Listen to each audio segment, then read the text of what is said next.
Sabe quando você conhece alguém e sente como se o universo tivesse finalmente decidido te dar uma trégua? Foi exatamente assim que Lara entrou na minha vida.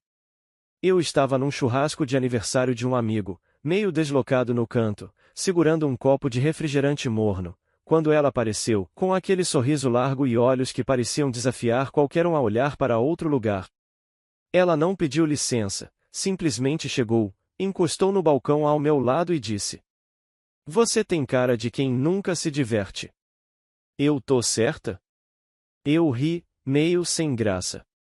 Em menos de 15 minutos, Lara já sabia mais da minha vida do que pessoas que me conheciam há anos. Ela falava muito, rápido, como se tivesse medo de o tempo acabar antes de me conquistar. E, estranhamente, aquilo me prendeu. Ela tinha um jeito magnético, uma mistura de intensidade e caos que me deixava completamente fora de órbita. Nos dias seguintes, ela começou a aparecer em tudo, e nas mensagens pela manhã, nos cafés da tarde, nas chamadas de vídeo à noite. Eu acordava com um bom dia, amor, e dormia com um sonha comigo. Tudo aconteceu numa velocidade absurda, como se estivéssemos correndo contra um relógio invisível. Eu, que sempre fui racional, comecei a acreditar que talvez essa fosse mesmo a história de amor arrebatadora a que as pessoas falam. Quando percebi, Lara já conhecia meus amigos, estava dentro da minha rotina e, mais assustador ainda, dentro da minha cabeça. Ela dizia que não suportava a ideia de um dia ficarmos longe. Eu achava isso bonito, achava que era a intensidade de quem ama de verdade. Nunca imaginei que aquilo seria o início de algo bem mais sombrio. Aos poucos, os convites para sair com amigos foram ficando de lado, os momentos sozinho rareando. Ela sempre tinha um jeito de me fazer sentir culpado por qualquer coisa que não a envolvesse. Eu não via, ou não queria ver, que aquela paixão toda era, na verdade, um cerco silencioso.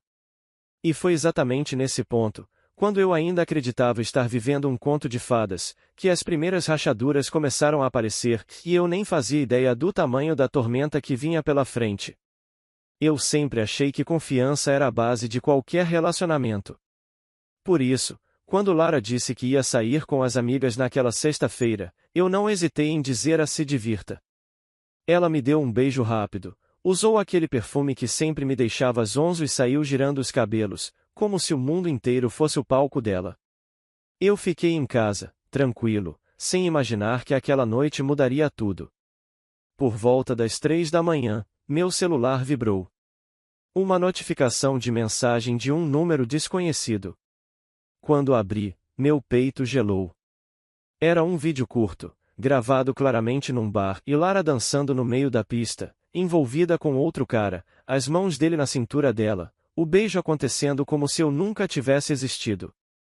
Por um segundo, pensei que fosse algum tipo de pegadinha. Mas não, era real.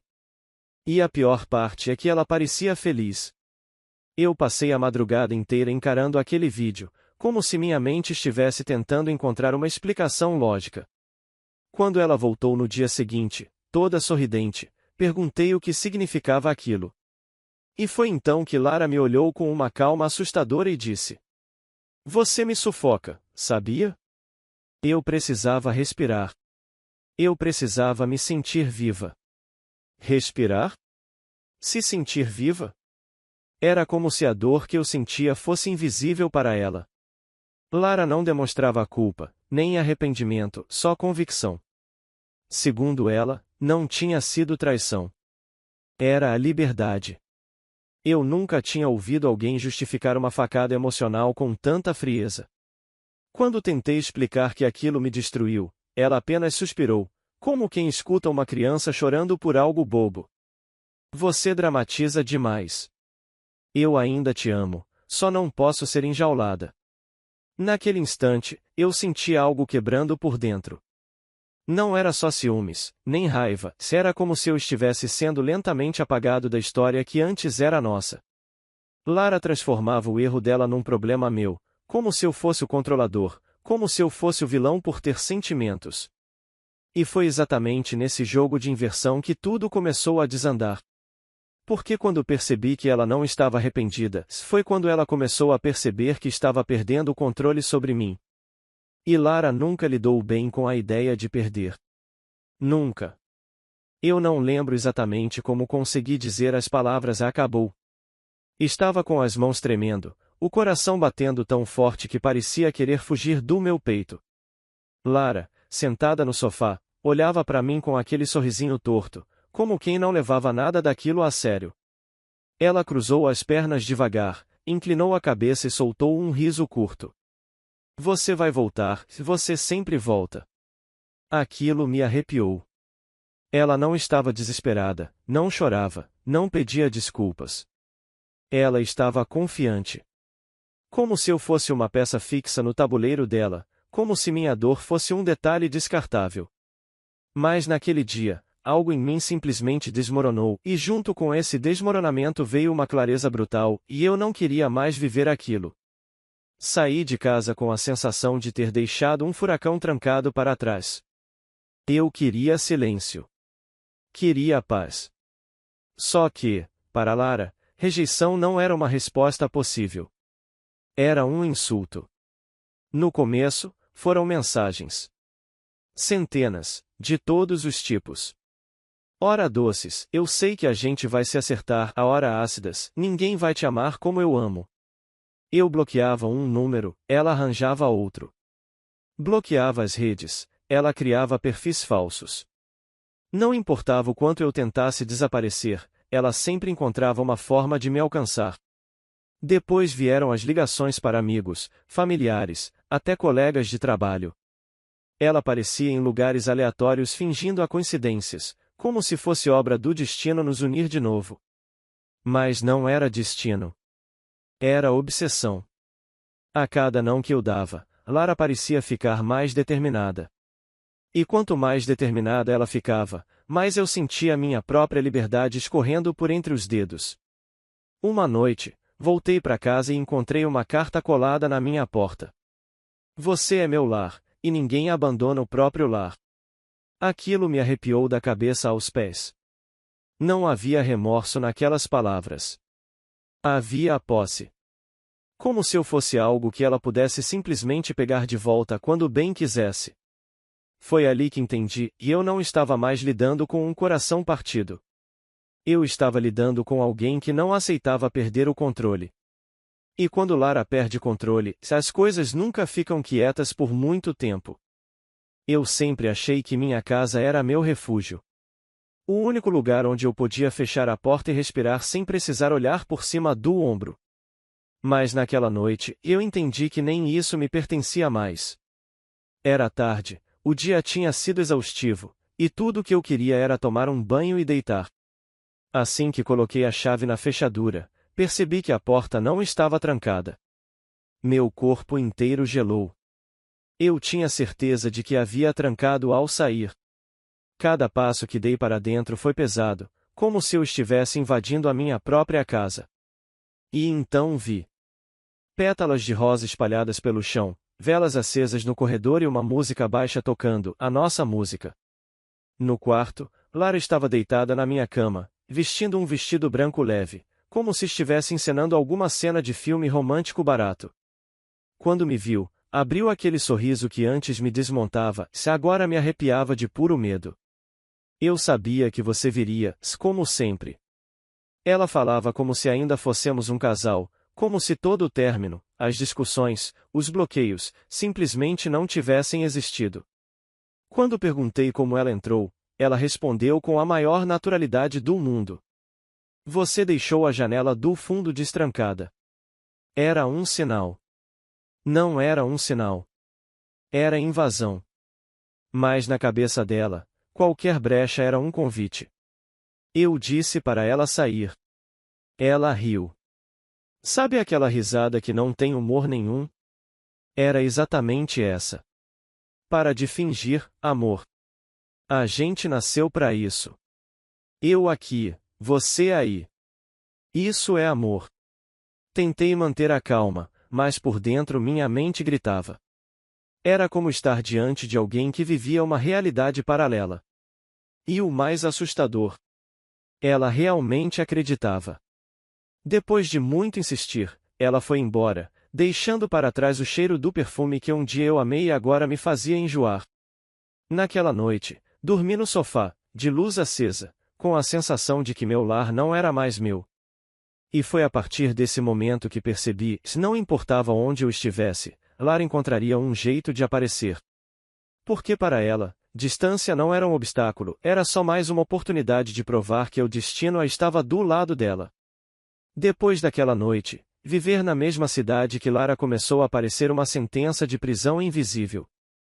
Eu acordava todos os dias com a mesma sensação de que, em algum lugar, ela já sabia onde eu estaria. E, na maioria das vezes, se ela realmente sabia. No início, pensei que fosse paranoia. Mas quando fui tomar café em uma padaria aleatória, do outro lado da cidade, e vi Lara sentada em uma das mesas, mexendo no celular como se fosse a coisa mais natural do mundo, percebi que não era coincidência. Ela levantou, abriu os braços e disse, sorrindo: "Eu sabia que ia te encontrar, amor. O universo é perfeito, né?" O universo? Não. Perseguição. Só que, para Lara, tudo era romantizado. Cada encontro era destino, cada aparição era sinal. Ela transformava minha rotina em um roteiro cuidadosamente seguido, e eu, sem perceber, estava encurralado dentro da minha própria vida. Comecei a mudar de rota para o trabalho, a frequentar lugares diferentes, a evitar até meus próprios amigos. Mas, de algum jeito, ela sempre aparecia. Em festas, em bares, na academia, no mercado, sempre sorrindo, como se fosse apenas mais um encontro casual entre dois apaixonados. Mas o que mais me gelava o sangue era o olhar dela, aquele brilho doentio que dizia: "Você é meu." As pessoas começaram a comentar. Alguns achavam-a romântico, outros cochichavam, desconfiados. E eu só queria desaparecer. Cada vez que a via, uma parte da minha tranquilidade se dissolvia. Eu já não tinha espaço nem tempo que fosse verdadeiramente meu. Uma noite, saindo do trabalho, encontrei Lara encostada no capô do meu carro, como se me esperasse havia horas. Ela estava vestida com a mesma roupa da noite em que invadiu minha casa. Quando perguntei o que ela queria, respondeu, com a voz mansa: "Você. Sempre foi você. E vai continuar sendo." Ali, ficou claro que não havia fronteiras para ela. Nenhuma distância, nenhuma barreira, nada. Eu podia correr, me esconder, mudar de trajeto, mas enquanto eu estivesse naquela cidade, Lara me encontraria. Foi então que uma ideia que eu sempre quis evitar começou a se formar na minha cabeça, uma ideia que eu sabia que mudaria tudo, inclusive a minha vida inteira. E, pela primeira vez, eu comecei a considerar que fugir talvez fosse a única forma de respirar de novo. Não foi uma decisão tomada de impulso. Foi um acúmulo silencioso de noites mal dormidas, mensagens não lidas e olhares que me perseguiam mesmo quando ela não estava por perto. A verdade é que Lara tinha transformado a cidade inteira em um labirinto, e eu era o rato que corria desesperado, tentando encontrar uma saída. Lembro do dia em que percebi que já não vivia, apenas sobrevivia. Eu estava sentado no carro, estacionado em frente à empresa, com as mãos no volante e o coração acelerado, porque ela estava do outro lado da rua, me observando. Não fazia nada. Só me olhava. Como se me esperasse ceder. Foi ali que caiu a ficha: se eu quisesse minha vida de volta, eu teria que ir embora. Passei semanas planejando tudo em silêncio. Nada de redes sociais, nada de comentários amigos. Lara tinha um jeito de descobrir as coisas, como se sempre estivesse 2 passos à frente. Pedi transferência no trabalho, aceitei uma vaga em outra cidade a mais de 500 quilômetros dali. Escolhi um lugar pequeno, tranquilo, onde ninguém me conhecia e onde, pelo menos na minha cabeça, ela nunca me encontraria. Na noite da mudança, olhei para o apartamento vazio e senti uma mistura estranha de alívio e culpa. Era como se eu estivesse fugindo de um fantasma que só eu via com nitidez. Joguei o último saco de roupas no porta-malas e saí sem olhar para trás. Pela primeira vez em meses, senti o ar entrar nos meus pulmões sem pesar. A nova cidade me recebeu com silêncio, e silêncio, naquele momento, era o som mais bonito que eu podia ouvir. Nas primeiras semanas, ninguém me chamava pelo nome, ninguém sabia a minha história, e eu me sentia quase livre. Comecei a reconstruir uma rotina simples, trabalho, café na mesma esquina, caminhadas ao entardecer. E, por alguns instantes, até acreditei que Lara tinha finalmente entendido. Mas, no fundo, uma parte de mim sabia que paz demais, vinda tão rápido, era um presente que não duraria muito. E eu estava certo. Porque quando comecei a baixar a guarda, foi quando ela encontrou um jeito de me alcançar de novo. E dessa vez, ela não precisou invadir uma casa. Ela invadiu a cidade inteira. Por alguns meses, eu realmente acreditei que tinha conseguido escapar. A nova cidade era silenciosa, previsível, e ninguém sabia quem eu era, e isso era libertador. Acordava cedo, ia pro trabalho, tomava café sempre no mesmo lugar e, pela primeira vez em muito tempo, minha mente não estava em estado de alerta constante.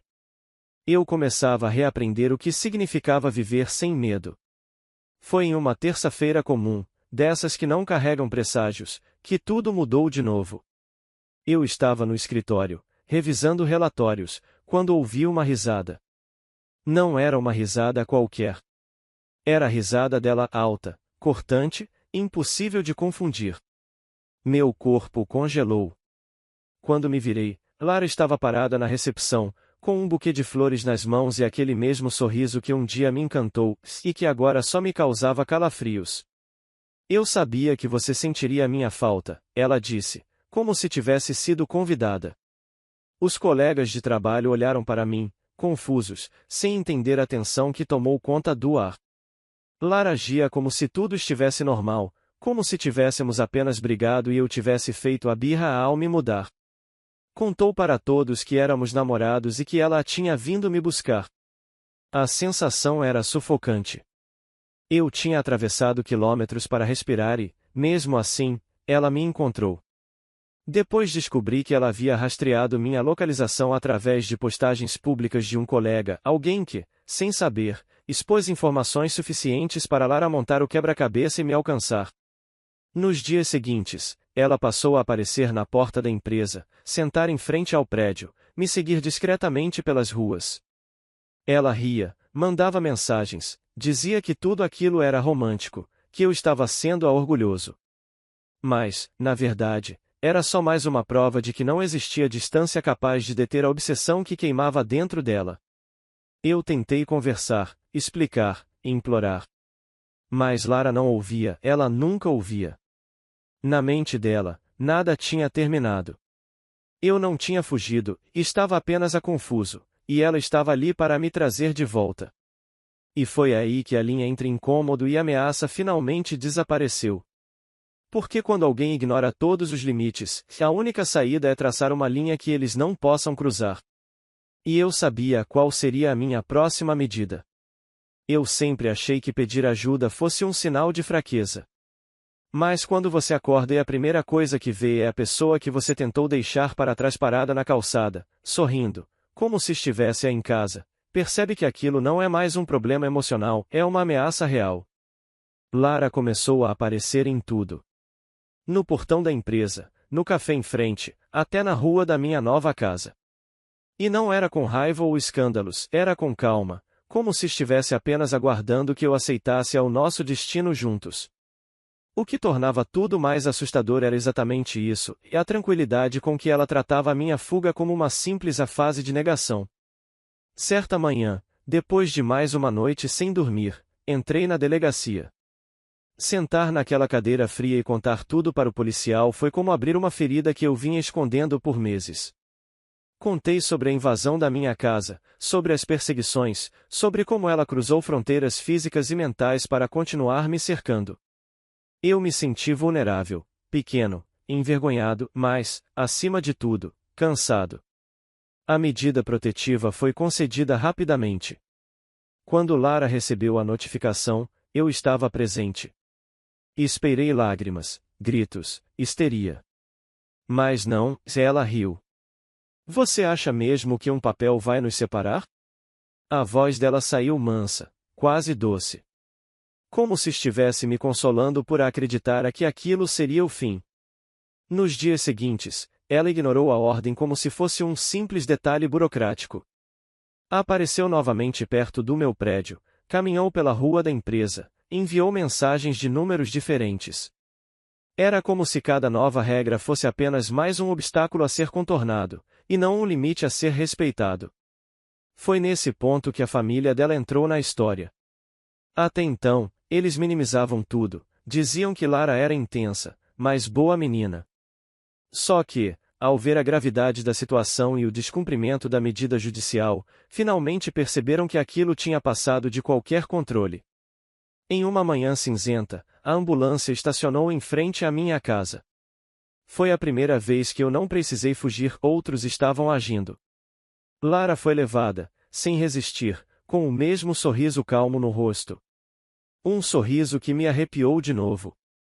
Porque, nos olhos dela, aquilo não era um fim. Era apenas mais uma pausa antes de um arrecomeço a que só existia na cabeça dela. O dia em que Lara foi internada foi, paradoxalmente, o primeiro em muito tempo em que eu consegui respirar fundo. Não porque eu sentisse raiva dela, essa sensação já tinha passado faz tempo. O que restava em mim era exaustão. Um cansaço que vinha de meses vivendo como um fugitivo, sempre olhando por cima do ombro, sempre dormindo com metade da mente acordada. Nos primeiros dias, tudo ficou em silêncio. Um silêncio que era estranho demais para ser confortável. Eu acordava e não havia mais mensagens, chamadas perdidas, nem aquela figura parada na esquina como uma sombra viva. Por um tempo, desconfiei desse silêncio. Parecia uma armadilha. Como se, a qualquer momento, Lara fosse surgir de novo, sorrindo, dizendo que sabia que eu não resistiria. Mas o que chegou, em vez dela, foram cartas. Cartas que ela escrevia da clínica, endereçadas a mim, com letras delicadas e palavras carregadas de uma doçura que não existia mais ou talvez nunca tenha existido, não daquela forma. Em cada linha, ela falava de um futuro que só ela enxergava, casamento, filhos, viagens, como se tudo o que aconteceu fosse apenas uma fase turbulenta de um casal apaixonado. Para ela, nossa história não tinha acabado, tinha apenas feito uma pausa dramática antes do felizes para sempre a que existia exclusivamente na mente dela. Eu lia as cartas e sentia uma mistura de pena e terror. Porque, no fundo, percebia que Lara não estava fingindo. Ela realmente acreditava naquilo. A obsessão dela não era um capricho, era um universo inteiro, cuidadosamente construído dentro da cabeça dela. E nesse universo, eu era a peça central. Com o tempo, a família dela passou a lidar com o que antes fingia não ver. Os médicos falavam de tratamento longo, de um distúrbio profundo, de uma recuperação incerta. Eu, por outro lado, tentava recuperar a minha própria vida, uma vida que ela tinha sequestrado sem pedir permissão. Ainda hoje, às vezes acordo no meio da noite com a sensação de que ela está me observando. O cérebro guarda cicatrizes que não se veem. A diferença é que agora, finalmente, há muros que me separam dela, muros de verdade, não apenas emocionais. Essa história não terminou com amor, nem com ódio. Terminou com liberdade. Não porque eu a esqueci, mas porque aprendi que algumas pessoas não amam, elas possuem. E, quando alguém te transforma num personagem do próprio delírio, a única forma de sobreviver é sair de cena. Para sempre.